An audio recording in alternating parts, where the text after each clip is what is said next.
이번에는 팩트세이즈의 A 옵션을 이용하여 서로 교차하는 인터디퓨전 계산에 대해서 알아보겠습니다. 먼저 인터디퓨전의 개념에 대해서 간략히 설명을 해드리자면 이 중앙에 그림을 보시면 메터리얼 두 개가 있습니다. 메터리얼 1과 2가 있는데 두 개를 붙여넣게 되면 그 사이에 있는 인터페이스에서는 양쪽의 물질이 확산되는 현상이 일어납니다. 오른쪽 메터리얼의 일부가 왼쪽으로 확산되고 반대로 왼쪽 메터리얼의 일부분은 오른쪽으로 확산되는 식으로 상호작용이 일어나서 시간이 지나면 두 물질의 조성 그래프가 아래에 보이는 빨간색과 파란색 선처럼 됩니다. 이러한 상호작용에 대해서 분석을 하게 되면 다양한 방면으로 활용을 할 수가 있는데, 예를 들어 메터리얼 2가 내화 물질이고 메터리얼 1이 슬래그라고 할 때 이 둘 사이의 상호작용을 계산함으로써 부식이 진행되는 속도에 대한 정보를 얻을 수 있습니다. 또한 둘 사이의 인터페이스에서 어떠한 상들이 생성되는지 또한 확인을 할 수 있습니다. 사실 인터디퓨전과 관련하여 정확한 계산을 하기 위해서는 각 페이즈마다 디피디비티들이 다 다르므로 그 값들을 다 구비를 해둬야 합니다. 그리고 또한 각 상들에서 일어나는 확산들을 다 합해야 하는 과정도 필요합니다. 하지만 이 과정은 너무 복잡하기 때문에 지금은 메테리얼 1의 모든 성분들이 메테리얼 2 쪽으로, 그리고 메테리얼 2의 모든 성분들이 반대로 메테리얼 1 쪽으로 동일한 속도로 확산된다고 가정합니다. 따라서 결과는 그림에서 보시다시피 대칭인 모양을 띠게 됩니다. 이러한 가정을 바탕으로 인터디퓨전 칼큘레이션을 진행하여 메테리얼 사이에 어떠한 상들이 생성이 되는지, 그리고 시간에 따른 각 메테리얼 내의 성분 변화가 어떻게 일어나는지를 확인을 할 수 있습니다.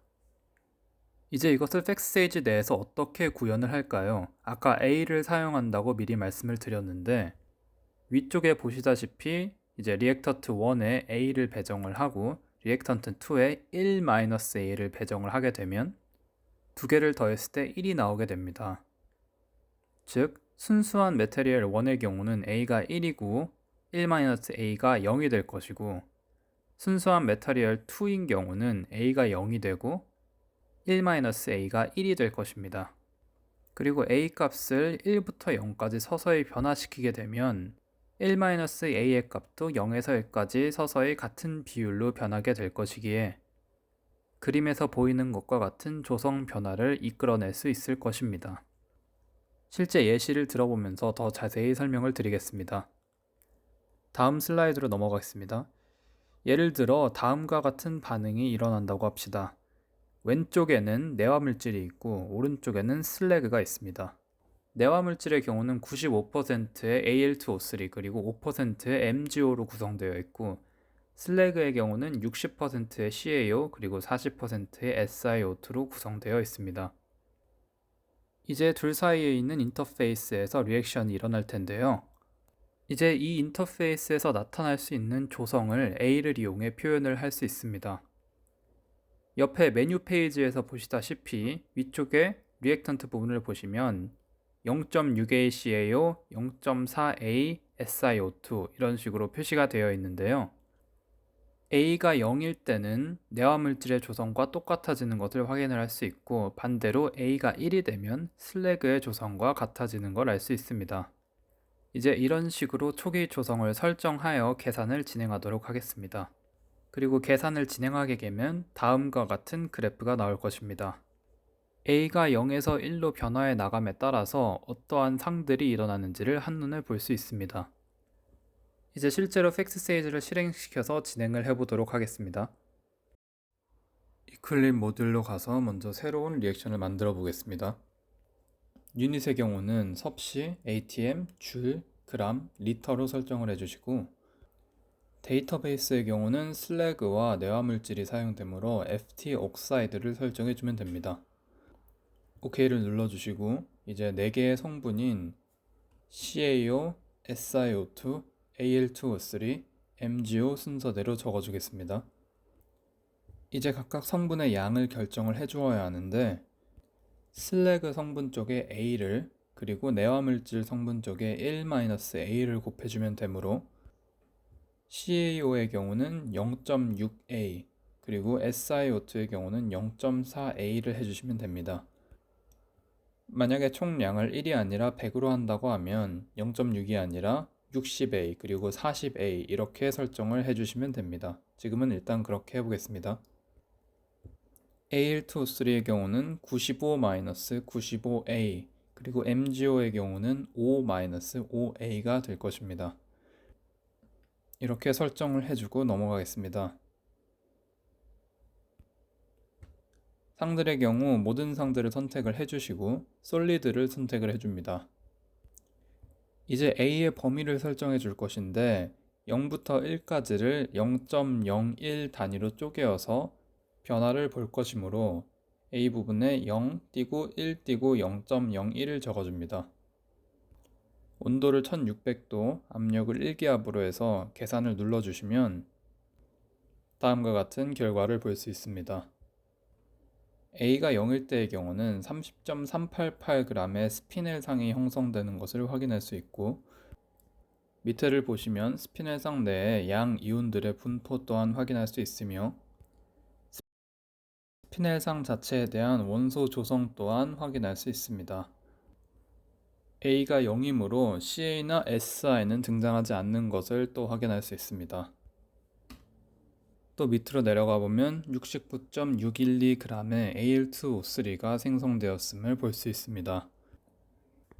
이제 A가 증가하여 0.1이 되었을 때 어떻게 변화할지 보겠습니다.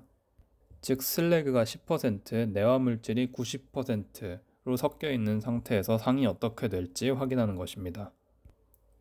보시면 15.521g의 슬래그 상이 형성이 되고 밑으로 내리면 다음과 같은 상들이 또 형성된 걸 보실 수 있습니다.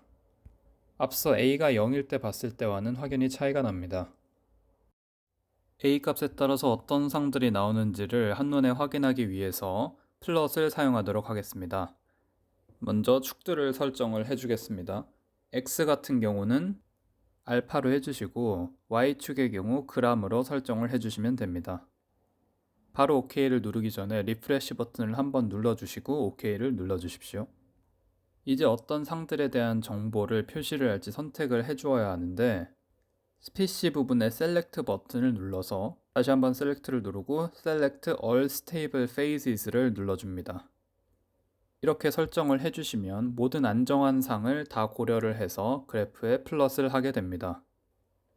이제 플롯 버튼을 눌러서 결과를 확인하게 되면 다음과 같은 그래프를 보실 수 있는데요. 여기서 X축은 알파로서 슬래그의 상대적인 양입니다. 왼쪽에서 오른쪽으로 갈수록 슬래그의 상대적인 양이 0%에서 100%로 바뀌게 되는 것이죠. 이제 슬래그 A라고 표시된 파란 선 같은 경우는 리퀴드 슬래그 상이라고 보시면 됩니다. 그래서 예를 들어 A가 1인 부분 같은 경우는 리퀴드 상이 한 60% 그리고 다르게 표시된 솔리드 상이 한 40% 정도로 된 것을 확인할 수 있습니다. 반대로 내화물질만 존재하는 경우 즉 A가 0일 때를 보시면 스피넬 상과 Al2O3 상이 섞여 있는 것을 확인하실 수 있습니다. 슬래그 상이 점점 들어설수록 이것이 내화물질들과 반응을 해서 아예 새로운 상들이 생기게 되며 또 리퀴드 슬래그 상의 비율 또한 높아지는 것을 확인할 수 있습니다. 이 그래프의 의미를 한번 살펴보자면 만약에 슬래그와 내화물질 사이에 반응이 전혀 없다면 그래프에 보이는 슬래그 리퀴드 상이 그냥 리니어하게 증가하는 형태로 나타날 것입니다. 하지만 실제로 슬래그 리퀴드 상을 보면 리니어한 선보다는 더 높이 올라가 있는 것을 보실 수 있습니다. 즉, 슬래그와 내화물질이 반응함으로써 더 많은 슬래그 리퀴드 상을 형성시켰다고 할 수 있습니다. 반대로 그만큼 내화물질의 양은 상대적으로 적어졌을 것입니다. 이것으로 보아 슬래그가 내화물질을 많이 부식시켰음을 알 수 있습니다. 즉, 본 내화물질은 부식 방지로서의 역할을 효율적으로 수행하지 못했다는 것을 뜻하겠죠. 연력학적 관점에서 보았을 때 방금과 같은 생각을 할 수 있습니다.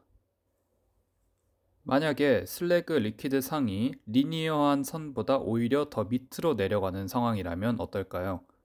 그 경우는 슬래그가 내화물질과 반응을 해서 더 많은 슬래그가 아닌 다른 솔리드 상을 형성시켰다는 것을 의미하며 슬래그와 내화물질 사이에 그 솔리드 상이 따로 형성이 된다는 것을 알 수 있습니다. 즉, 셀프 힐링의 특성을 띠고 있다고도 판단할 수 있겠죠. 이 경우 부식 방지로서의 역할을 잘 수행한다고 판단할 수 있습니다. 본 예시뿐만 아니라 다른 철과 알루미늄 합금들을 이용해서도 이러한 과정을 진행할 수 있습니다. 둘 사이를 웰딩함으로써 인터페이스에서 일어날 수 있는 반응을 예측할 수 있다는 것입니다. 이 인터디퓨전 계산 기능의 경우는 앞에서 말씀드렸다시피 양쪽 물질 모든 성분의 확산율이 다 동일하다는 가정이 있기 때문에 이와 같이 계산을 할 수 있습니다. 되게 간단하고 러프한 계산 방식이지만 인터페이스에서 어떠한 상들이 일어난지에 대한 정보를 충분히 의미 있을 정도로 제공합니다.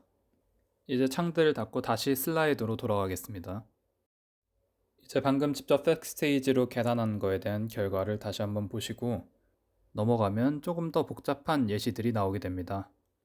이 그림들의 경우 내화물질과 관련된 일본 저널에 수록된 논문에 담긴 것들입니다. 이제 보시면 조금 더 복잡한 상황을 다루고 있는데요. 먼저 슬래그를 보시면 50%의 CaO, 40%의 SiO2, 10%의 Al2O3로 구성되어 있습니다. 그리고 내화물질의 경우는 58% MgO, 6.5%의 Al2O3, 그리고 21%의 Cl2O3, 마지막으로 13.5%의 FeO로 구성되어 있습니다. 이것은 VOD에 있는 내화물질의 조성이며 그림에서 보시다시피 슬래그가 내화물질 안으로 파고들었을 때 그 사이에 어떠한 상들이 생성되었는가 라는 정보를 표시하고 있습니다. 1650도에서 아까 했던 계산을 비슷하게 진행을 해보면 둘 사이 인터페이스에서 슬래그, 페리클라스 그리고 스피넬 상들이 형성되는 것을 확인할 수 있습니다. 여기 그래프에서는 x 곱하기 슬래그 그리고 1-x 곱하기 내화물질로 되어 있는데 x는 방금 팩스테이지에서 말씀드렸던 a와 같다고 보시면 됩니다. 그리고 그래프 개형을 조금 자세히 보시면 형성되는 슬래그의 양이 리니어한 선보다 조금 위쪽으로 올라가 있는 것을 확인할 수 있습니다. 즉, 슬래그가 내화물질을 부식시키는 정도가 약간 세다고 판단을 할 수가 있죠. 내화물질의 관점에서 보자면 내화물질은 페리클라스와 스피넬로 형성되어 있는데 페리클라스가 큰 그레인의 형태로 존재하고 스피넬상이 이를 감싸고 있는 매트릭스의 형태로 존재한다고 추측할 수 있습니다. 그리고 슬래그를 첨가해 나갈수록 스피넬상이 페리클라스 상보다 더 오래 살아남는 것으로 보아 부식 저항력이 더 높다는 것을 알 수 있습니다. 즉, 매트릭스가 그레인에 비해 상대적으로 덜 부식이 된다는 것을 알 수 있습니다. 직접 팩세이즈를 이용해서 계산을 한다면 본 그래프와 비슷한 결과를 얻어낼 수 있을 것입니다. 그리고 상 자체를 구성하는 성분들의 변화 또한 알아낼 수 있을 것입니다. 오른쪽에 보이는 3개의 그래프들이 그 정보를 담고 있습니다.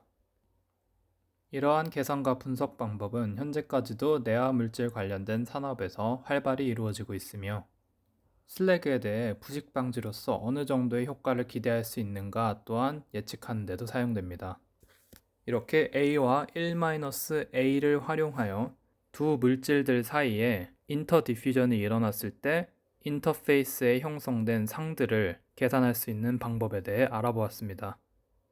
감사합니다.